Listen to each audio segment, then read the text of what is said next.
ಯಾಕ್ರಪ್ಪ ಅಲ್ಲಪ್ಪ ಏನು correct mister Antony mister Akbar ಹಾ ನನ್ಗೆ ಈ ಕ್ವಶನ್ ಮಾತ್ರ ಏನು? ಮುಗಿತಾನೇ ಇಲ್ಲ. ಅಲ್ಲ ಯಾಕೆ ಈ ಚಿತ್ರನಟಿ ಸುರಕ್ಷಿತಾ ಅವರು ಬೀಸನಿಗೆ ಪಕ್ಷನ ಬಿಟ್ಟು ಮತ್ತೆ ಕಟ್ಟಿಗೆ ಪಕ್ಷಕ್ಕೆ ಹೋದ್ರು? ಅದೇನು ಅಂತಂದ್ರೆ ಅವರು ಯಾವ್ದೋ ಕಿತ್ತೋಗಿರೋ ಬೀಸನ್ಗೆ ಕೊಟ್ಬಿಟ್ಟಿದ್ರು ಅಂತ ಕಾಣಿಸುತ್ತೆ. ಸರಿಯಾಗಿ ಗಾಳಿ ಬೀಸ್ತಿಲ್ಲ ಅಂತ ಆ ಪಕ್ಷಿಗೆ ಹೋಗ್ಬಿಟ್ಟಿದ್ದಾರೆ. ಗಾಳಿ ಬೀಸಿದ್ರು ಕಟ್ಟಿಗೆ ಪಕ್ಷದವ್ರು ಹೊರೆ ಕೊಟ್ಬಿಟ್ಟು ಆಪರೇಷನ್ ಕಟ್ಟಿಗೆ ಅಂತ ಯಾಕೆ ಮಾಡಿರ್ಬಾರ್ದು? ಓ ಈ ತರ ಈ ಸೂಟ್ ಕೇಸ್ಗಳು ಕೊಟ್ಟು ಆಪರೇಷನ್ ಆಮೇಲೆ ಅಂತ ಅಭ್ಯರ್ಥಿಗಳನ್ನೆಲ್ಲ ಒಳಗೆ ಹೇಳ್ಕೊಂತ ಇದ್ರಲ್ಲ, ಆ ತರ ಇರ್ಬೋದು. ನೋಡಿ ಇದು ಈ ಮಾತು ಮಾತ್ರ ಆಗಲ್ಲ. ಅವರು ಆ ಥರ ಅಲ್ಲ ಈ ವಿಚಾರದಲ್ಲಿ ನನಗೆ ಗೊತ್ತದು. ನಿನ್ನ ಕರ್ಬಿಟ್ಟು ಅದಾದ ಮಾದಯ ಚಿತ್ರದಲ್ಲಿ ಒಂದು ಕ್ಯಾರೆಕ್ಟರ್ ಕೊಟ್ಬಿಟ್ರು ಅಂತ ಅವ್ರ ಕಡೆ ಮಾತಾಡ್ತಾರೆ.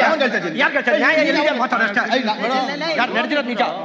ನೀವ್ ಯಾಕ್ರೋ ಜಗಳ ಮಾಡ್ತೀರಾ? ಸಮಾಧಾನವಾಗಿರೋಲ್ಲೋ.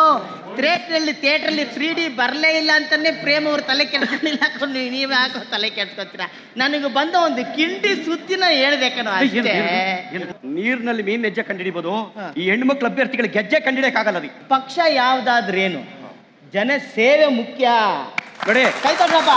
ಚಿತ್ರನಟಿ ರೋಜಾ ಗಾಂಧಿ ಅವರು ಮತ್ತು ಚಿತ್ರನಟಿ ಸುರಕ್ಷಿತೆ ಅವರಿಗೆ ಒಂದು ಅವಕಾಶ ಸಿಗಲಿ, ಒಳ್ಳೇದಾಗ್ಲಿ. Good luck. Good afternoon. Good night.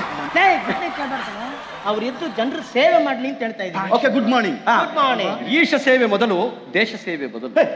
ಎಂತ ಸಾಹಿತ್ಯನಲ್ಲೇ ಎಂತ ಒಡೆಯ ಹ್ಯಾಂಡ್